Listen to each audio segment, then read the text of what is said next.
हरे कृष्णा। आज हम श्री सुदामा चरित्र के बारे में कुछ जानते हैं। देखिए, श्री सुदामा जी के बारे में हम सभी जानते हैं कि वे श्री कृष्ण के सखा रहे हैं। सखा रूप में उन्होंने श्री कृष्ण का साथ पाया और गुरुकुल में उन्होंने साथ में शिक्षा अर्जित की। अब यहाँ पे हम सभी के मन में एक प्रश्न आता है कि एक ही गुरुकुल, एक ही गुरु से पढ़े दो शिष्य, दोनों की शक्तियाँ, समर्थता एक है और तब भी एक राजा बनता है और एक रंक रह जाता है। ऐसा कैसे संभव है? ये प्रश्न हम सभी के मन में कहीं न कहीं आता है कि एक ही गुरु से शिक्षा अर्जित करने के बाद भी श्री कृष्ण द्वारकाधीश बन जाते हैं और श्री सुदामा जी एक टूटी-फूटी झोपड़ी में ही रह जाते हैं। क्या ऐसा संभव है? तो आइए आज हम इसी के ऊपर चर्चा करते हैं और इसी वाक़या को जानते हैं। इसके पीछे भी जब आज मैं भागवत कथा पढ़ रहा था, तो मैंने कुछ तथ्य को जाना और मैंने भागवत में कुछ ऐसे वाक्य पाए जिससे कि मुझे पता चला कि अ, श्री कृष्ण और श्री सुदामा जी सांदीपनि गुरुकुल के शिष्य रहे और वहाँ पे उन्होंने अपनी शिक्षा अर्जित की।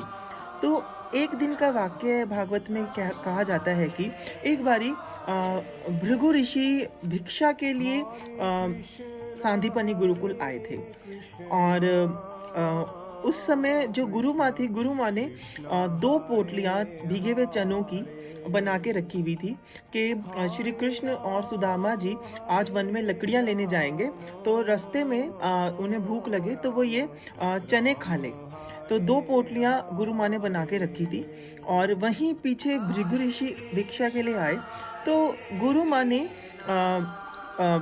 गुरु माँ संकट में पड़ गई और उन्होंने कहा कि ये 2 पोटलियाँ मैंने उन बालकों के लिए रखी है और उन्होंने भृगु ऋषि से झूठ बोल के कहा कि हे ऋषि मुनि, आप आज कुछ नहीं है, आज सब कुछ समाप्त हो चुका है, आप कल या परसों आइएगा।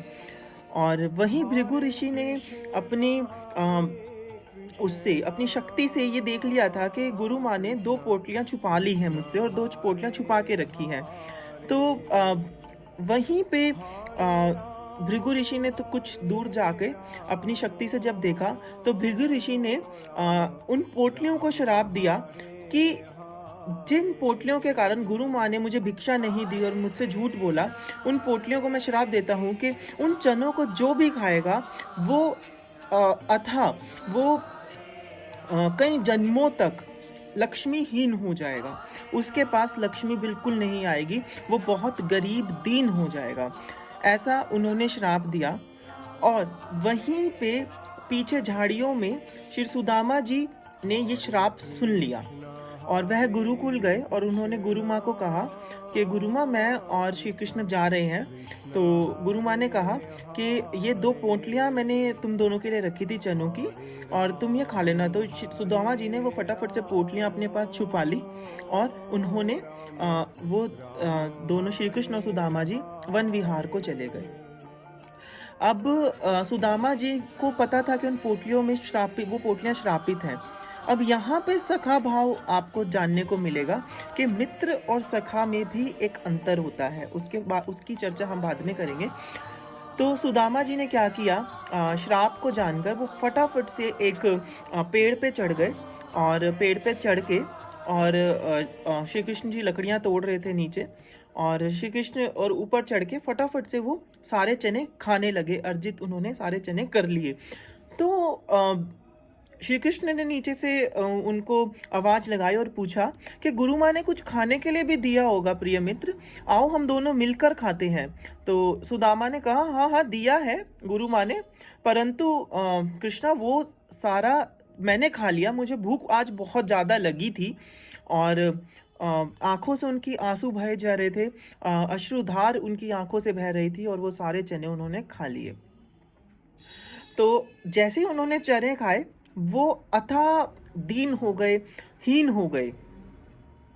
तो ये एक वाक़या था जिसके कारण सुदामा जी जो थे वो दीन रह गए थे और श्री कृष्ण हमेशा-हमेशा के लिए द्वारकाधीश के राजा बन गए थे। तो देखिए ये एक सखा भाव जो है हमें भागवत में सीखने को मिलता है।